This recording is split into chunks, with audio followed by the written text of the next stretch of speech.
తండ్రి వారసత్వం, భర్త అడుగుజాడలలో వెరసి రాజకీయాల్లో ఒక విజయ కెరటం. పురంధరేశ్వరి విజయేశ్వరిగా అవతారం ఎత్తి కూటమికి ఆంధ్ర రాష్ట్రంలో అద్భుత విజయాల్ని అందించాలని మనస్ఫూర్తిగా పలుకుతూ స్వాగతం పలుకుతున్నాం శ్రీమతి పురంధరేశ్వరి గారికి.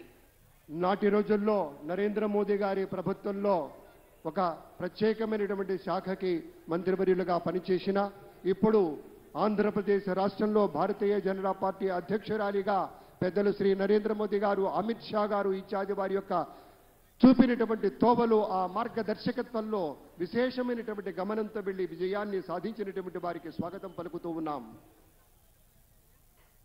నారా భువనేశ్వరి గారికి గట్టిగా చప్పట్లతోటి ఈ వేదిక మీదకి సవినయంగా తెలుగు వారి తరపు నుంచి స్వాగత సుమాంజలులు పలుకుతున్నాం. మానవీయ దృక్పథానికి ప్రతీకగా ఉండేటువంటి నారా చంద్రబాబు నాయుడు గారి సహధర్మచారిణి అమ్మకు స్వాగతం పలుకుదాం. సోదరిమణి విచ్చేశారు. వారి యొక్క చేయూత, వారి యొక్క సహకారం ఎన్నికల్లో చూశాం. నాటి రోజున అన్యాయంగా, అక్రమంగా ఇబ్బందులు పెట్టిన రోజున ఆ తల్లి రాష్ట్రమంతా తిరిగి అందరి యొక్క శక్తిని నింపి అందరికీ కావలసినటువంటి ఉత్సాహాన్ని ఇచ్చింది. తమ కుటుంబ సభ్యులంతా కూడాను, మన లోకేష్ బాబు గారు, బ్రాహ్మణి గారు అందరూ కూడాను అద్భుతంగా పరిశ్రమించారు. ఇవాళ విజయం చవి చూస్తున్నటువంటి సందర్భంలో విచ్చేసినటువంటి సోదరీమణికి ఒక చక్కని ముత్తైదువుగా మా తల్లి వచ్చింది. ఆ తల్లికి స్వాగతం. అదిగో మన బాలయ్య బాబు సోదరీమణితో ఆత్మీయంగా స్పర్శ గావిస్తూ ఉన్నారు. స్వాగతం, సంతోషం.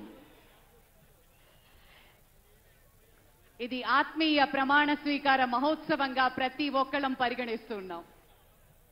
పార్టీలకి అన్నిటికీ అతీతంగా పడిన కష్టానికి ప్రతిఫలంగా ఈ రోజు కోసం ప్రతి ఒక్కళ్ళు వేచి చూశారు. కొన్ని లక్షల గుండెలు వేగంగా కొట్టుకుంటున్న తరుణం, కొన్ని కోట్ల మంది ప్రత్యక్షంగా పరోక్షంగా వీక్షిస్తున్న క్షణం. మరికొద్ది క్షణాల్లో ఈ వేదిక మీదకి ప్రధానమంత్రి వేంచేయనున్నారు.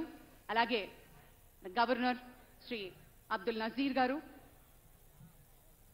మరియు నారా చంద్రబాబు నాయుడు గారు మరి ఒక్క 2 క్షణాల్లో ఈ వేదిక మీదకి రానున్నారు. ఆ క్షణం కోసం వేచి చూద్దాం. 11:27 అని చెప్పి